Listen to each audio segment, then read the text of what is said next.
ओम नमो भगवते वासुदेवाय। आज के प्रसंग में आचार्य चाणक्य ने मनुष्य को एक बड़ा सुंदर उपदेश दिया है।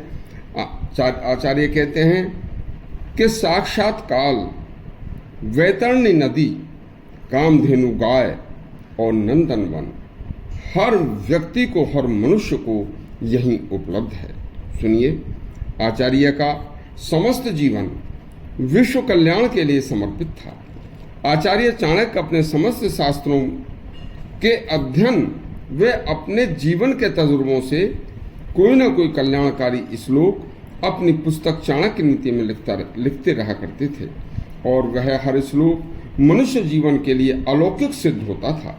इसी क्रम में आचार्य चाणक्य ने अपने एक श्लोक में मनुष्य को आगाह किया है कि ऐसा करने से तुम्हें ऐसा फल प्राप्त होगा। सुनिए, क्रोधो वैश्वतो राजा तृष्णाम वैतरणी नदी, विद्या काम दुधाधेनु संतोषो नंदनम वनम। आचार्य कहते हैं कि क्रोध मनुष्य के लिए साक्षात काल के समान है। क्रोधी व्यक्ति अपना विवेक खोकर कुछ भी अधर्म, अन्यायपूर्ण कार्य कर सकता है। यहाँ तक कि क्रोध में विवेक खो जाने के कारण वह अपनी आत्महत्या कर सकता है। दूसरे मनुष्य जिसके ऊपर उसे क्रोध आ रहा था उसकी भी हत्या तक कर सकता है। और इतना ही नहीं, इतना गिर सकता है कि वह अपने गुरुजन व जन्म देने वाले माता और पिता, वृद्ध माता और पिता का अपमान तक भी कर सकता है। वह क्रोधवश ऐसा करके, क्योंकि उसे ये पता नहीं होता कि इसका परिणाम क्या होगा, परिणाम को भूल कर ही वह इस तरह के कुकृत्य करता है।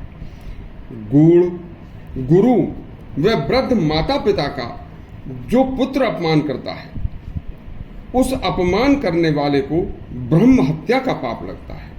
और इस पाप के फल के कारण आचार्य कहते हैं कि क्रोधी पुत्र की आयु उसी समय 10 वर्ष कम हो जाती है और फिर वह कुछ दिन के बाद भारी कष्ट दुख झेलता हुआ काल के गाल में समा जाता है। ऐसा ईश्वर का विधान है। नंबर 2 पर, मनुष्य की तृष्णा वैतरणी नदी के समान है। वैतरणी नदी वह नदी है कि जिसकी तृष्णा की तरह कोई आर और पार नहीं है, उसका कोई छोर नहीं है।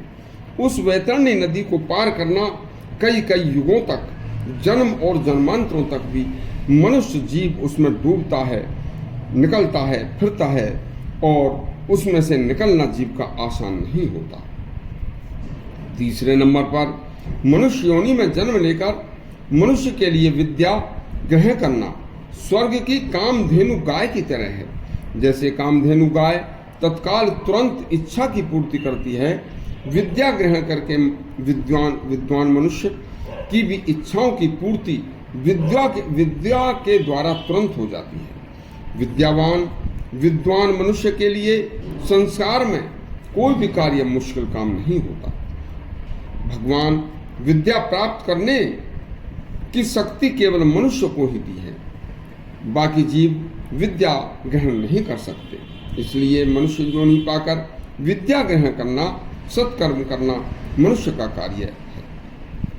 नंबर 4, चौथे नंबर पर आचार्य कहते हैं कि जो नंदन वन स्वर्ग में है, उस नंदन वन को मनुष्य भूलोक में भी प्राप्त कर सकता है और वह नंदन वन है संतोष। जो व्यक्ति संतोषी है उसका जीवन नंदन वन के समान सुखदायी और शांति देने वाला है। इस तरह से क्रोध साक्षात काल, तृष्णा वैतरणी नदी, विद्या कामधेनु गाय और संतोष नंदन वन के समान हैं और सुख देने वाले हैं। यह 4 कार्य यदि आपको आचार्य चाणक्य के उपदेश के रूप में अच्छे लगे हों तो हमारा चैनल सब्सक्राइब करें और घंटी दबाएं। धन्यवाद।